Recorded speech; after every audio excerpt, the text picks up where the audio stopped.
This is our sixth session in our depression series. In this session, we are going to be discussing the topic of accepting past abuse. My name is Dr. Shane P. Linder. I am a pastoral family counselor. Adults that were abused as children have an emotional disadvantage toward other adults in the workplace and in life that grew up in healthy homes. Now, unfortunately, a lot of adults were abused as children. However, we want to rationalize things, those of us that have survived childhood abuse, and say that it didn't really affect us. We want to compartmentalize and put it in our past and shut the door and forget about it and say, I'm okay. It doesn't really affect me. But that's denial. You are not okay. If you suffered childhood abuse, it does affect you. And in many ways that you are probably not aware of. Depression is one of those ways. One of the many ways that childhood abuse affects adults. Not everyone that is abused as a child suffers depression, because there are multiple ways that it impacts you. But as a child, our brains are developing. Our brains are learning all about the world around us. Is the world a safe place to live in? Is it a dangerous place? Will others take care of me? Can I trust other people? Do I have to look out for myself? Is there a God in heaven? Does that God love me and want the best for me? Or is he looking down, waiting for me to make a mistake so he can strike me with lightning? Does God make my life more miserable? Or is there a devil out there that is making things terrible and God's on my side? All of these things our brain is sorting out when it is developing as a child, even as we are a newborn child. And so if there is abuse in our childhood, our brain does not develop in a healthy way. Then when we grow older, we have certain thought patterns that were established, which we didn't even realize were established. These thought patterns were established when we were in our developing years, and then as adults, we act on these things, which are not always correct. For example, if we have trust issues and we think that there's nobody that can be trusted because the person that was supposed to take care of us the most, our mother or our father, abandoned us, abused us, ridiculed us, failed to meet our needs, whatever the issues are,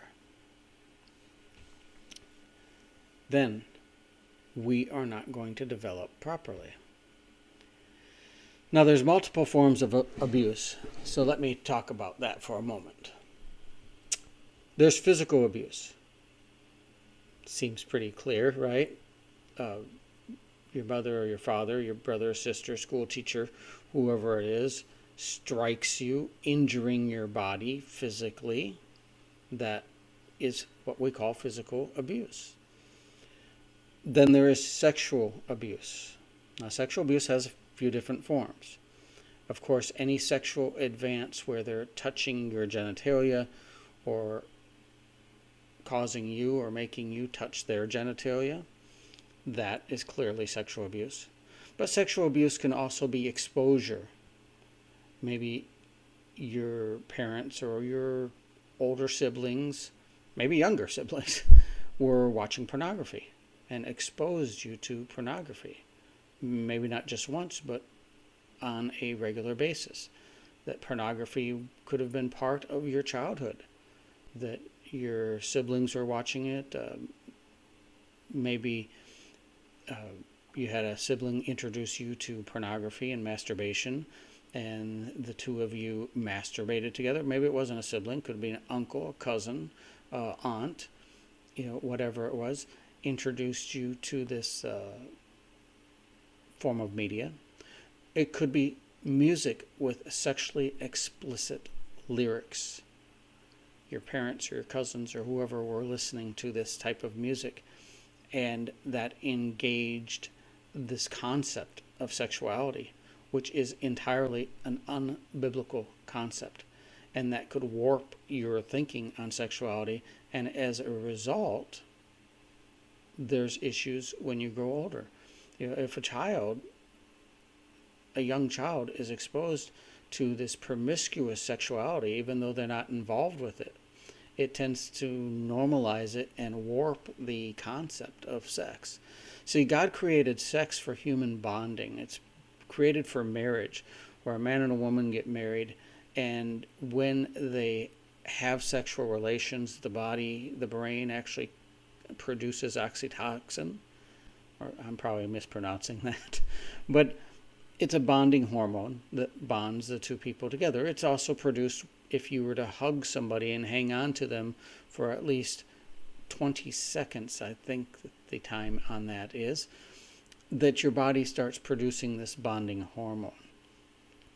Well, this bonding enhances the marriage. And what God created was a family. And so mom and dad are to have children, and they're to take care of their children. So the bonds between mom and dad are very important for the health of the family. And sexual contact between mom and dad help strengthen that bond. And so then there is an indirect benefit to the family, because the more mom and dad are bonded together, the better, the healthier family should be there. It's just sex does not make a family into a wonderful functioning unit. But sex is one of the contributing factors that makes a family a healthy sexual unit. Sex between the mom and dad, between the married couple. That is its purpose. And studies have shown that people that have the highest sexual satisfaction, people that report the highest sexual satisfaction, are people that have been in long-term relationships and are loyal to each other over a long period of time. So that is, and at the 5-year mark, they asked, what's the sexual satisfaction? And a couple gave a certain rating.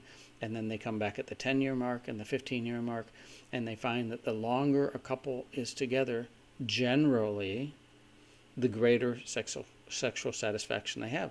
When there is a divorce and they break up and then they go remarry other people, normally the spouses do not have the same level of sexual satisfaction with a new spouse that they had with the previous spouse if they had been in a long-term relationship.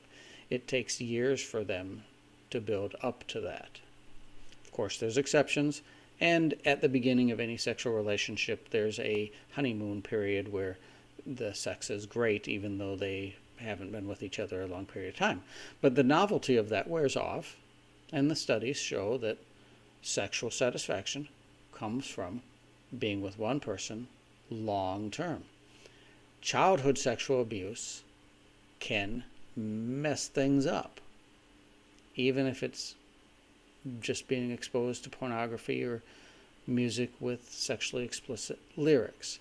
So that is one form of sexual abuse. The good news is this: if you are sexually abused, it is learned behavior. The thinking processes that you have today as a result of that abuse, those are learned behavior, and they can be unlearned. It takes work, it takes therapy. It's not going to happen watching a video here on the internet. But bad thinking processes that we learn, sexual or otherwise, are learned behavior, and they can be unlearned. That's the good news. Then we have emotional abuse. Emotional abuse comes in the way of many forms. One form is where the child's emotional needs are not being met. And so they do not learn appreciation, they do not learn empathy, and as a result, they can grow up with a lot of poor behavior because it's learned behavior. The way their parents acted, they tend to act the same way.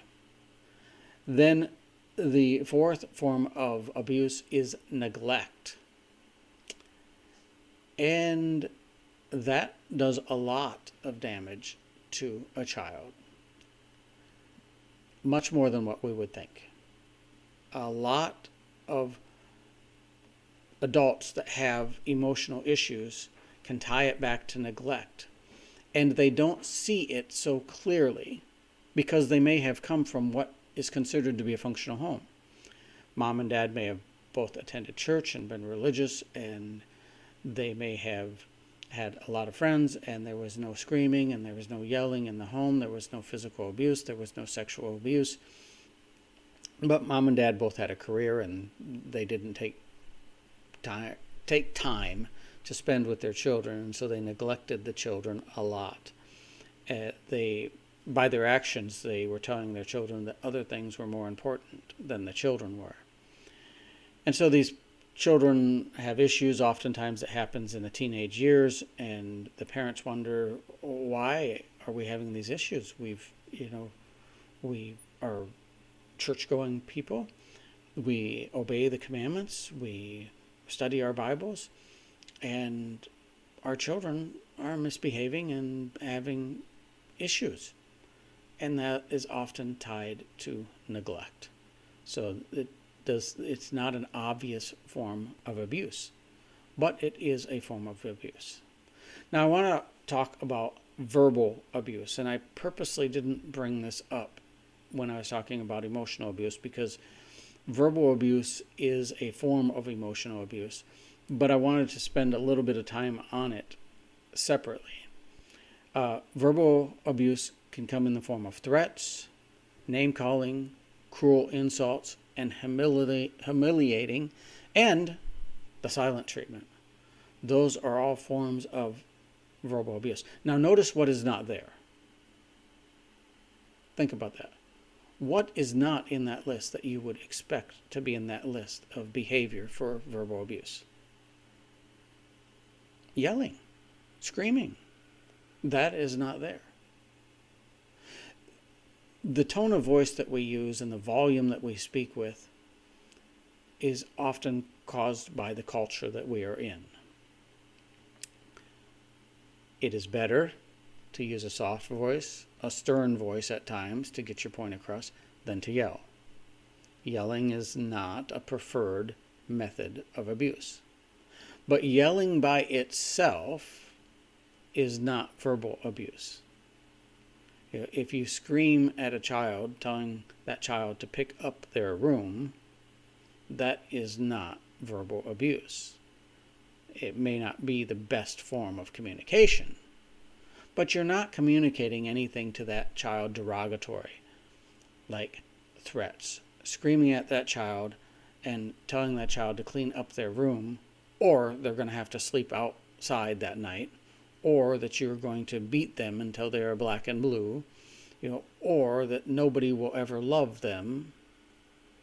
Putting a threat with that screaming, now you have verbal abuse. Name calling, telling that child that they're stupid, that they're an idiot, telling them they're worthless, anything like that. Name calling. Maybe one of the children is a little overweight and you call them a pig, or some type of derogatory remark connected to their weight. They come home with a report card and they don't have a good grade on it, and you call them stupid. That is verbal abuse, regardless if a person is yelling or not. Cruel insults, such as, "No one will ever love you," "I wish you were never born," "You've been nothing but trouble to me." That's cruelty. That is a form of verbal abuse. Humiliating.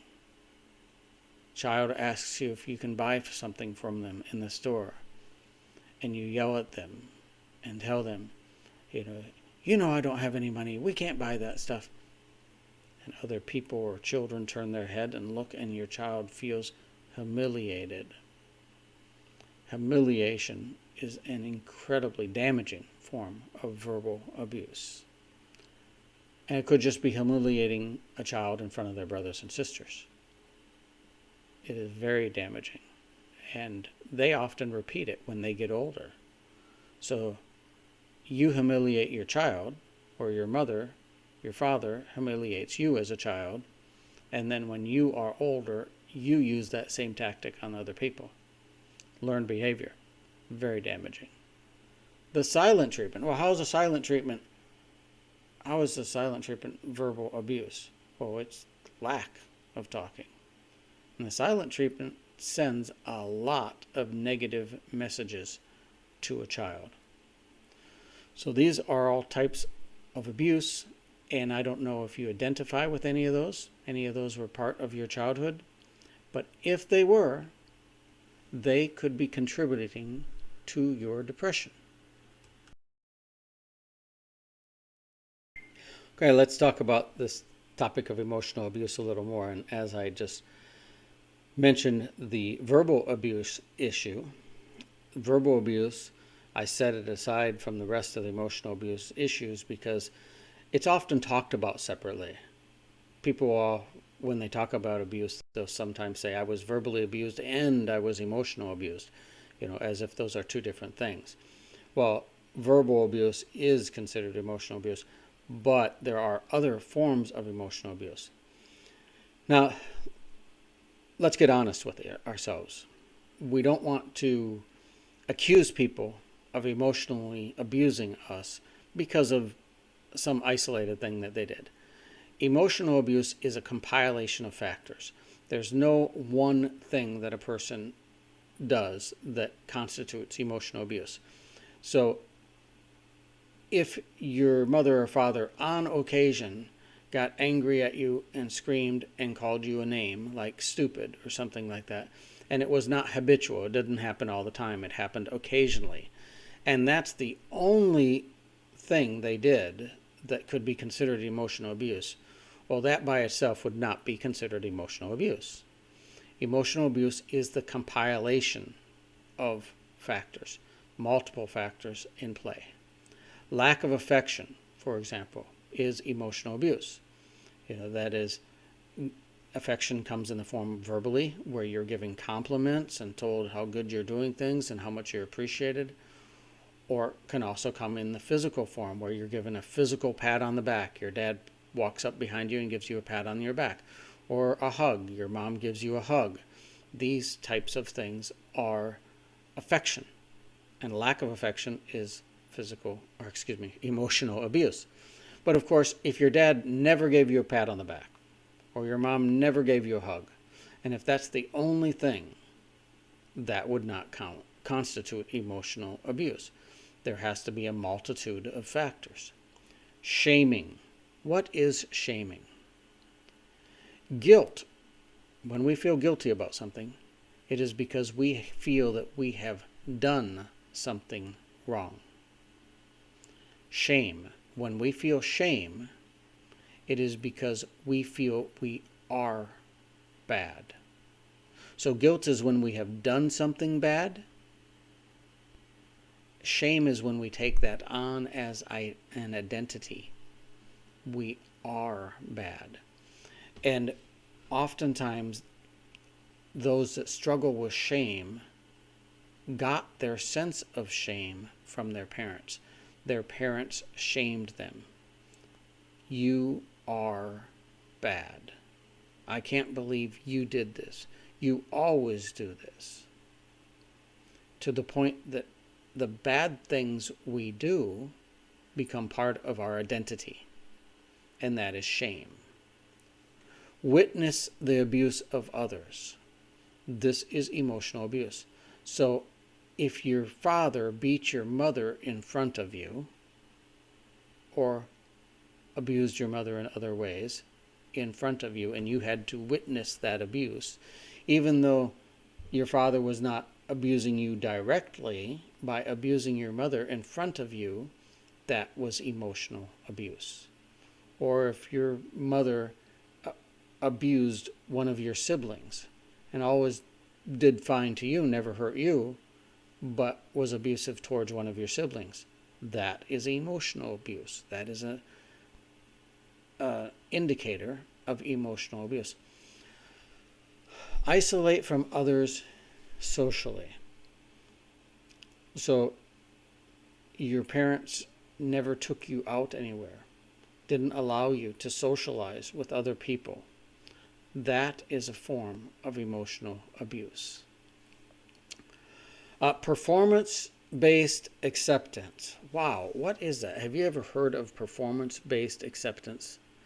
That is where your parents, or anybody else for that matter, but primarily the abuse, we see this in the form from parents, and probably our school system propagates it a bit. But that is, if you do good, you are accepted. If you don't do good, you are not accepted. And this sends the message to you that your feelings don't matter. Only your accomplishments matter. I don't care how you feel. I only care if you can produce. What grades did you get in school? So the focus here is to, or the solution here, the way we avoid performance-based acceptance is unconditional love. We love our children no matter how they perform. We love our children no matter what they do. And we try to focus on their feelings. So a child comes home from school with a report card and they got very good grades. Well, instead of telling them that they are a good person or a great person, you can't believe how smart they are, it would be better to ask them how they feel.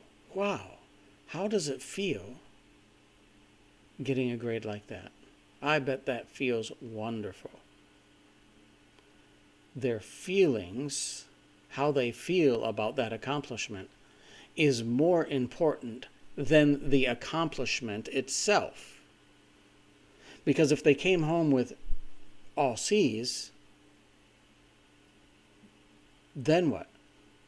Would they not be worth as much as a person? Would they be less valuable? Not in the eyes of God. And they shouldn't be in the eyes of their parents either. The same question would be, how do you feel about getting all C's?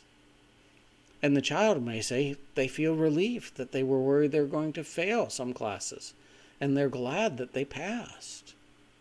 And those C's may mean as much to that child as a different child that gets all A's and B's.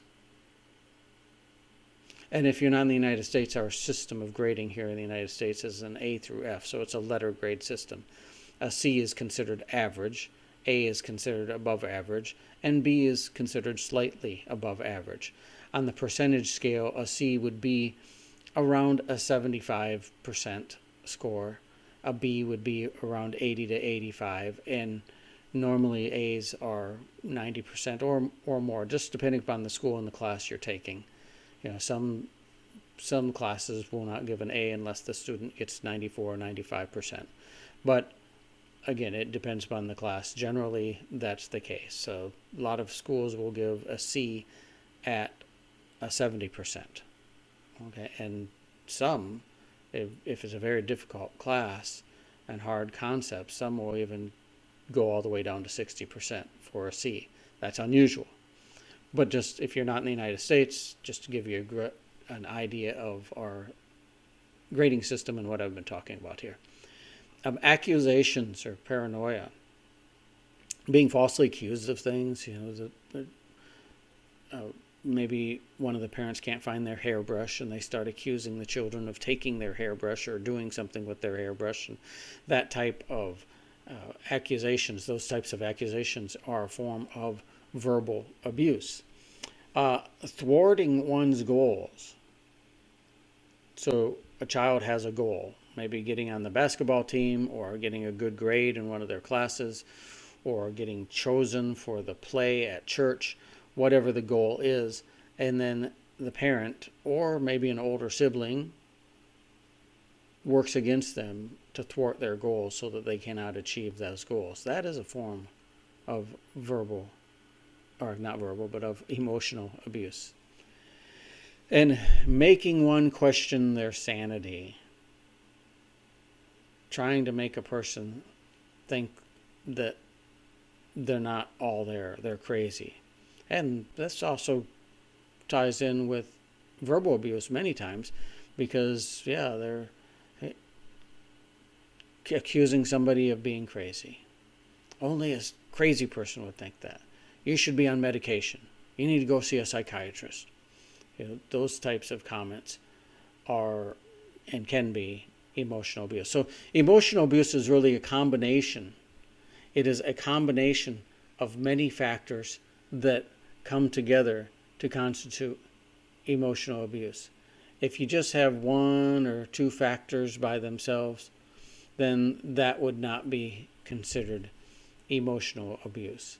So we need to be very careful about accusing people of emotional abuse, especially as we get older and we develop something like depression, and then we get therapy. And as we learn more about abuse, we think, well, maybe my parents were abusive, and to accuse our parents of being abusive can stir up some trouble. So we need to be a little hesitant and not freely or liberally accuse people of being emotionally abusive, because emotional abuse, it is very real, it is very damaging, but it also takes multiple factors combined together.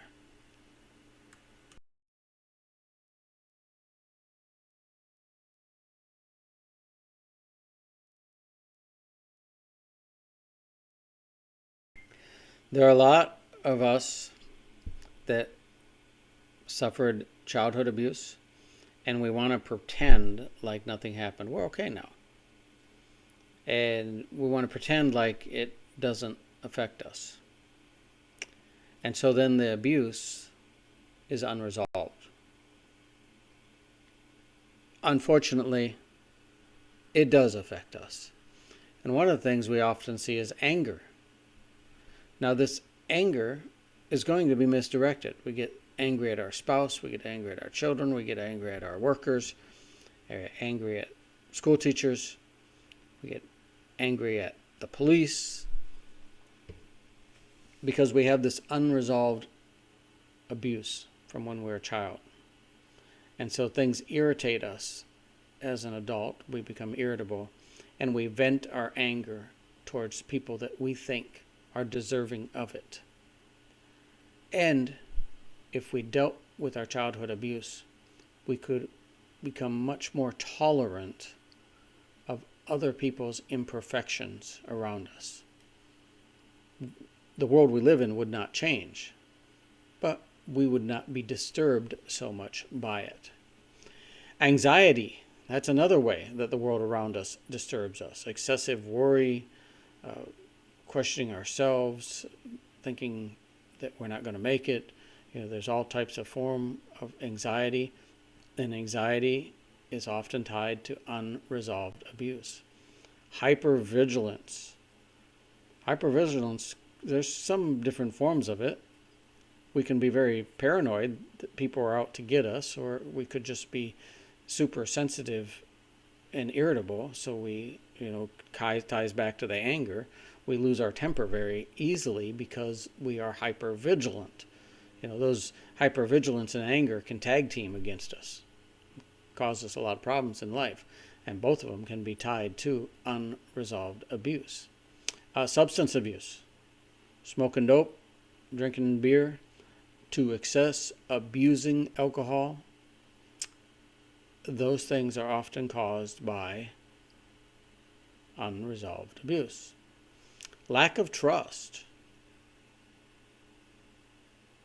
And so oftentimes when we don't trust people, we think like we're being smart. We're thinking that, we're not going to be fooled. We're not going to let people fool us or trick us or steal from us or hurt us. Yeah. Unresolved abuse.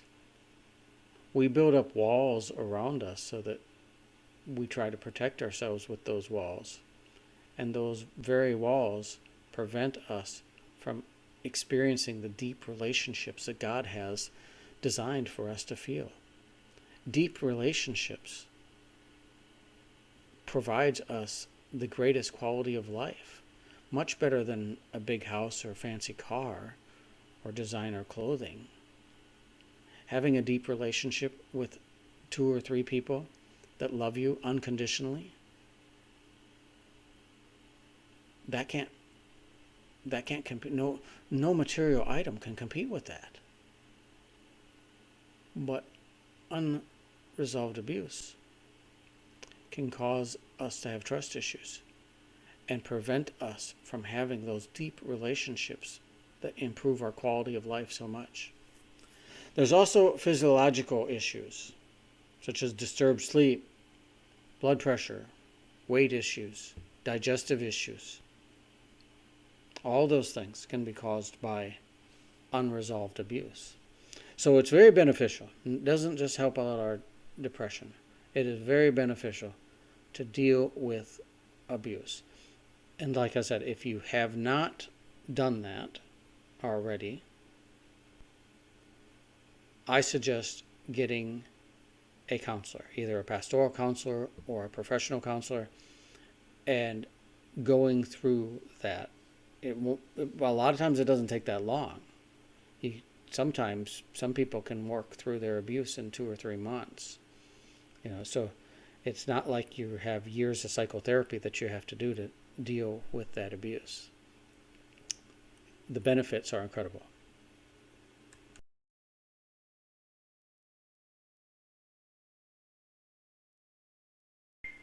Time is not enough. An old adage says that time heals all wounds, but that's not true. Consider a knife wound. If somebody stabs you, will time alone heal that wound? Or do you need to go to the ER and get that checked out? Probably go to the hospital and have them look at that. Childhood abuse is the same. And the impact of the abuse could be delayed for years.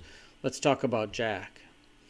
Jack suffered some emotional abuse as a child. No physical abuse or sexual abuse, but he didn't feel real loved by his parents, didn't feel appreciated. But he made friends in high school and went out for extracurricular activities, and generally people liked being around him. He went on to college and met a girl, and they wound up getting married shortly after college and started a family. And it wasn't really until they had children and started raising children that some of the impacts of his abuse started to become issues in his life and interfere with his interpersonal relationships. There's an issue called emotional displacement. There are things that happened in Jack's life when he was younger that his parents did that he wanted to confront them about, made him feel angry towards his parents about the way he was treated. And after he got married, he took a lot of that out on his wife. So she might do something that justified him being a little upset, but he would completely lose his temper.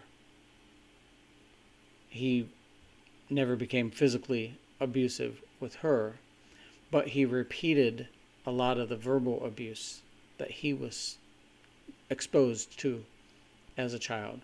And that's what we call emotional displacement.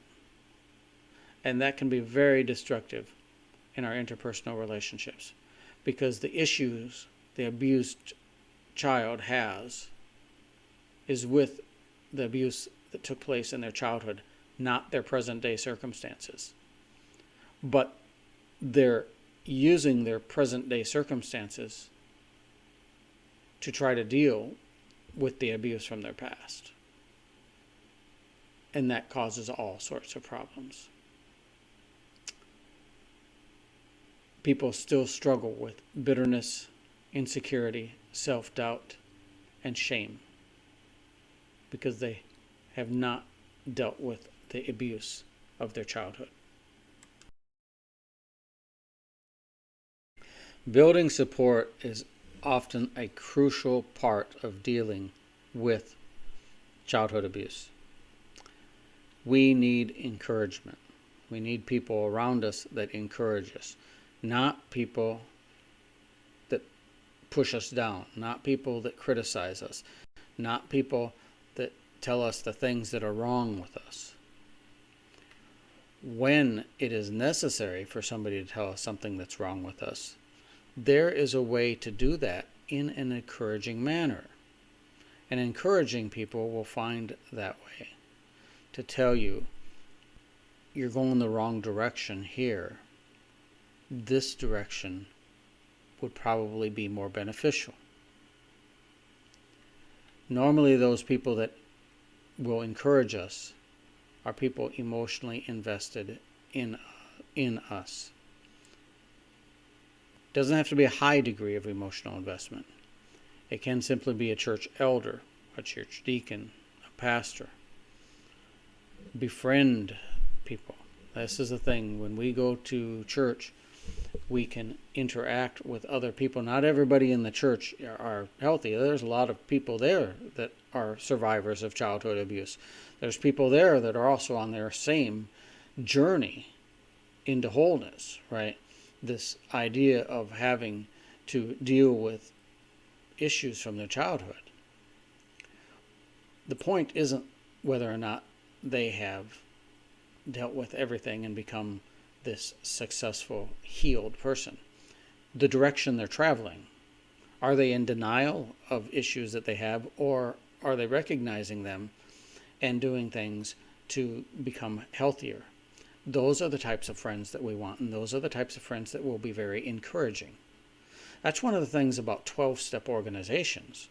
You've heard of Alcoholics Anonymous and Al-Anon and Gamblers Anonymous and Narcotics Anonymous, Cocaine's Anonymous, even Emotions Anonymous. And there's not a lot of emotional anonymous groups around that a person can physically attend, but today with technology, there's a lot of emotional anonymous Zoom meetings and online meetings that people can participate in. So if you think that's something that could be beneficial to you, you can look up Emotions Anonymous. But a lot of these 12-step organizations, the reason people find such good friends in there is not because they're filled with people that are emotionally healthy. A lot of people in 12-step programs are very broken. The reason they provide such good friendships is because of the direction they're traveling. Yeah, they're very broken, but they're full of self-examination.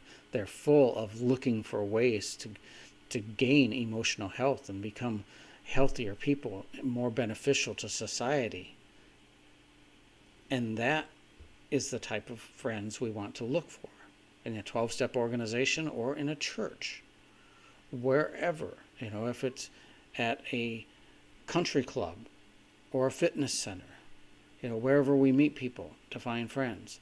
Those are the types of friends that we want to look for, is friends that are on a journey themselves to emotional wellness. They will offer the encouragement that we need to deal with our childhood abuse. We're going to start introducing logic into stinking thinking. Stinking thinking is the type of thinking where we look down upon ourselves, we're self-critical, we think that, we're never going to amount to anything. We become more critical of other people, and we think that we're destined to never amount to anything, that we're a loser, that life has not treated us fair, and we have no chance at success. That's stinking thinking. It's pessimism. It's negative thinking. And we want to introduce logic, because when we test those things, what do you mean life is not fair? There's a lot of people that have went through childhood abuse, and they've dealt with it, and their success in life. They have friends, they have family, they have good personal relationships, they're functional at work, they can hold down a job, they can even go to church and get involved and be on the praise team or teach a children's class. We start questioning that negative thinking. Put a big question mark on there. I'm such a loser. And who said? Who said you're a loser? And what authority do they have? Did the Lord Jesus Christ die for your sins and redeem you? Does he redeem losers? You see, we start questioning that stinking thinking. And then there's the issue of accountability. If we find friends that are offering us encouragement, it is good to find a friend that will provide us accountability. The person that provides us accountability has to be somebody that understands empathy and compassion. But then, when we do something, when we backslide, when we regress, maybe we're trying to get control of our temper, or maybe we're trying to get control of self-pity. And when we slip back into that we have somebody that will hold us accountable. Then I'm going to talk a little bit about confronting the abuser. In many cases, this is a positive thing, but it should be discussed with somebody else, like a pastoral counselor or a professional counselor, before it is done, so that it is productive. In some cases, it is not necessary to do in person. In some cases, the abuser is dead, so you can't do it in person. But in those cases, if it would not be productive, if the person is dead, you can write the person a letter and then read that letter to somebody that is a trusted friend, and then burn that letter and give yourself some closure.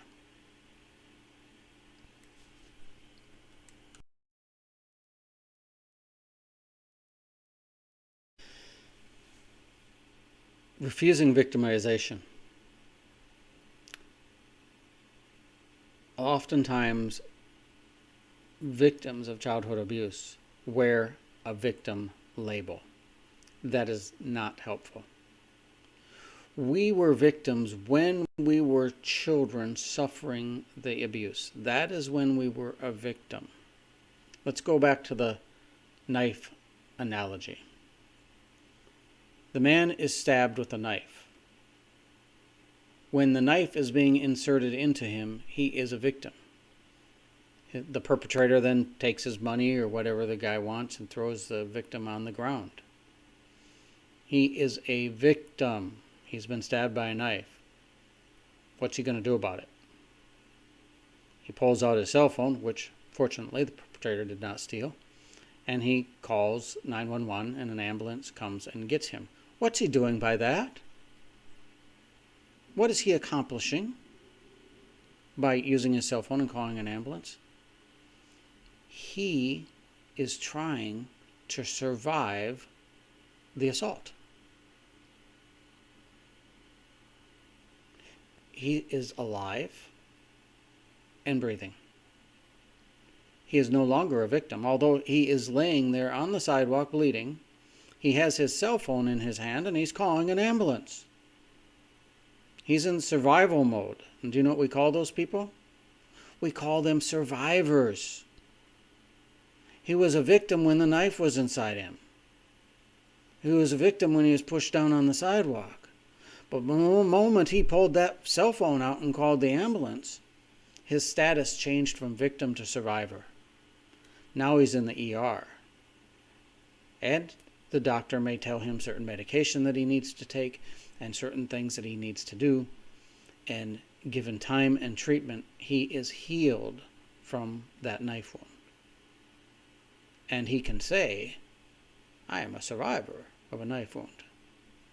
But he doesn't say, I am the victim of a knife wound.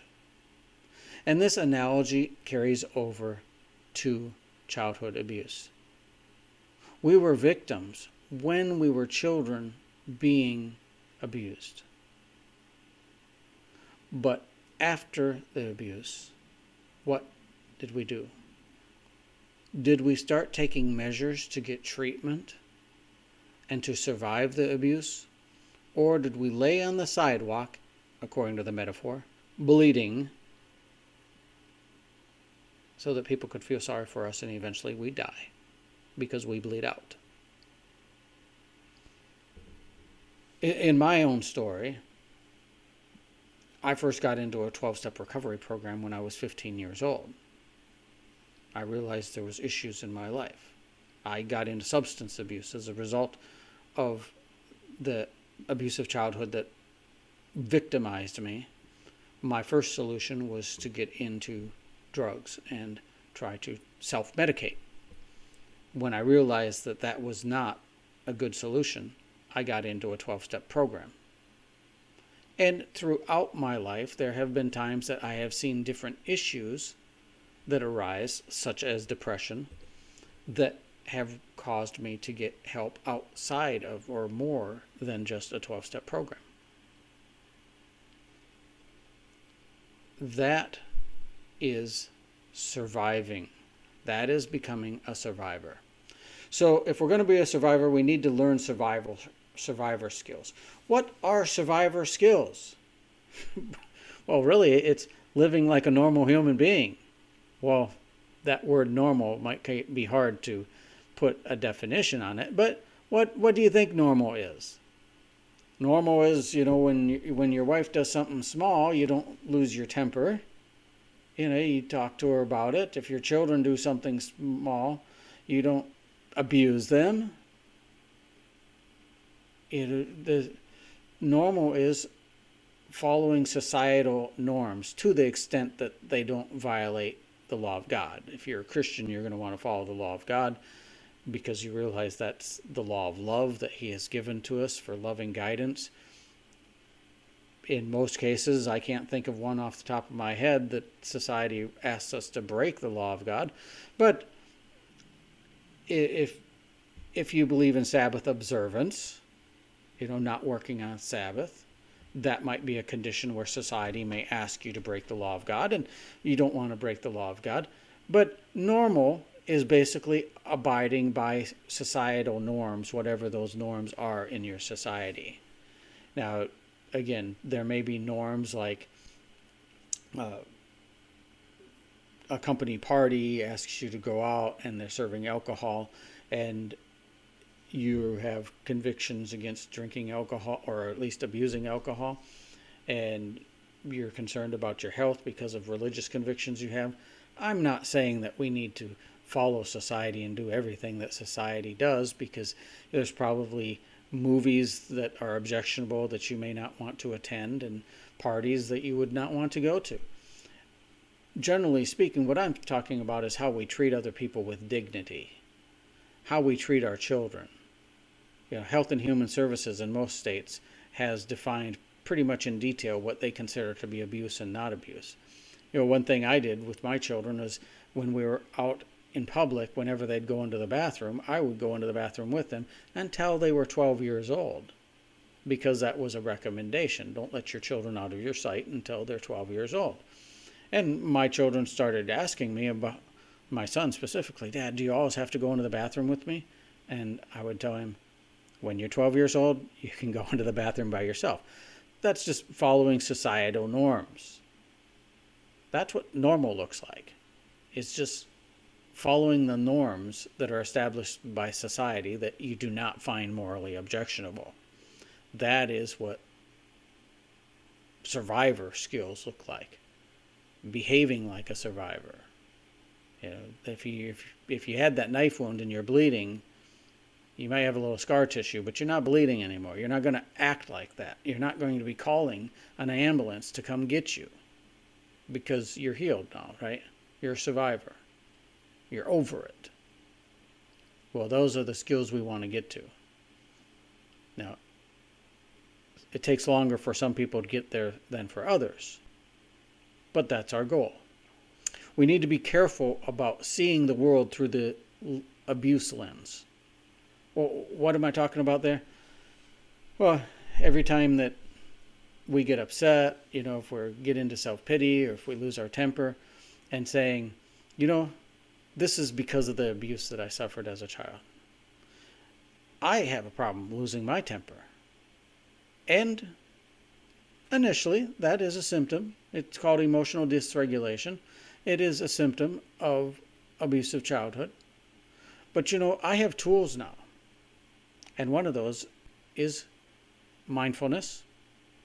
And I practice mindfulness by quiet, peaceful Bible study and journaling. And if I let up on that and I don't practice my mindfulness for a few days or a few weeks, I'm apt to lose my temper. Now, when I lose my temper, am I going to say, oh, this is because I was abused as a child? Or, Dr. Shane, maybe it's because you haven't been practicing mindfulness for the last few weeks. Am I a survivor? Or am I a victim? I need to start taking responsibility for my emotional health and not blaming my childhood. That is, once I get the tools to recover from it. If you haven't been in therapy, maybe you need to get in therapy, either with a pastoral counselor or a professional counselor. And then once you get those tools, put them to use in your life. But let's not live our life as a victim. We don't have to be a victim. We can be a survivor. Don't let these people that abuse you live rent-free in your mind, dwelling upon the past, on abuse that you have suffered. Deal with it and forget it. And I don't mean forget it like go get electrical shock treatment and have it blasted out of your mind. I mean, don't dwell on it. You've got better things to think about, right? I mean, if you're a sports fan, would you rather think about some game coming up on Sunday that you're going to watch, or about one of your parents when they abused you as a child? If your daughter has a play coming up and she's going to dance as a ballerina in it, would you like to think about that, or the time that your mother yelled at you when you were a child? Don't let these people live in your mind rent-free. Use your mind to focus on positive things that will give you positive feelings, not negative things that make you feel negative and pessimistic. Focus on positive traits of character. What are your positive traits of character? Maybe you should write them down. We all have positive traits of character. Focus on developing those. Are you empathetic? Are you generous? Focus on those positive traits and develop those positive traits instead of focusing on negative things. And then finally, don't allow others to mistreat you. Those parents that abused you as children, maybe they're still in your life. Learn how to make boundaries and do not let them continue to abuse you. Establish boundaries and enforce boundaries. I rarely recommend that people cut their parents out of their life or their siblings out of their life. But boundaries are necessary. And sometimes they can be pretty severe boundaries. A pastoral counselor or a professional counselor can help you establish those boundaries. But we should not allow people to abuse us. We need to learn how to be assertive, not aggressive, not passive-aggressive, but how to be assertive.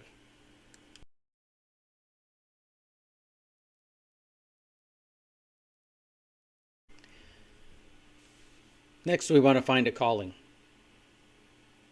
God is calling you to something. You are important to God, and God has plans for you. That's with an S. I didn't say God has a plan for you. God has plans for you. Multiple choice. Which one would you like to choose? Because God has multiple plans for your life. Multiple paths that you can follow. Which plan does God have that you want to go down? That might take a little investigation. Consider how your past could help other people. Whatever you've gone through, how could you use that to help other people? You may want to explore roles at church. The church I attend has scouting organizations like Boy Scouts and Girl Scouts. Our scouting organizations are called Pathfinders. They're for the older children. And then we have adventurers. Those are for the real young children, like Cub Scouts. But there's other things in church too. A lot of churches have women's ministries and men's ministries. They have community service organizations, food shelves. Some of them have motorcycle ministries, and a lot of different ministries, depending upon the church that you go to. Some small churches focus in one certain area, a certain type of ministry that they do. Like they may have a food shelf, and that's their big deal, is, everybody works on that. Whatever it is, you can go church shopping and find a church for you. But roles at churches can be very productive. Of course, you are working with people, and so, not everybody is healthy, emotionally healthy, and so we have to learn to accept other people where they're at and where they're at in their journey. Volunteer organizations as well. Salvation Army often is looking for volunteers that can help them, but there's plenty of volunteer organizations. If you have a YMCA, they may have some things there, volunteer opportunities. A lot of different areas that we can look to volunteer at. And some communities have community food shelves that you can go and help out at. Battered women's shelters often look for volunteers as well. And not just women to volunteer there, but battered women's shelters often look for men that can do fix-it jobs for them. Do painting and do home repair jobs and things like that. That could be something that you volunteer and get involved with. But you want to find a calling. Visiting sick is another one. If you talk to your pastor or several pastors in the area and say, I would like to visit sick people when they were in the hospital. Here is my name. Of course, if the pastors don't know you, like if you go to a church where you don't attend and tell them this, they're going to probably want recommendations. So you'd want to give them your pastor's name and maybe a deacon or an elder's name at your church. But you could get a few pastors calling you, and then you could start visiting people that are sick while they're in the hospital. That could be a calling. Or you could learn a musical instrument. Spend 20, 30 minutes a day on your musical instrument, and maybe start volunteering for special music at different churches and let churches know, maybe even churches that you don't attend, that once you get a certain level with your instrument, that you are available to play your instrument for special music. These are all callings, and what we want to do is move beyond our abuse and do exactly the opposite. When somebody was abusing us, they were hurting us, they were doing harm to us. When we find a calling, we are helping other people. We are becoming a blessing to other people, and we can take that harm that was done to us, which was a curse, and we can turn it into a blessing for other people.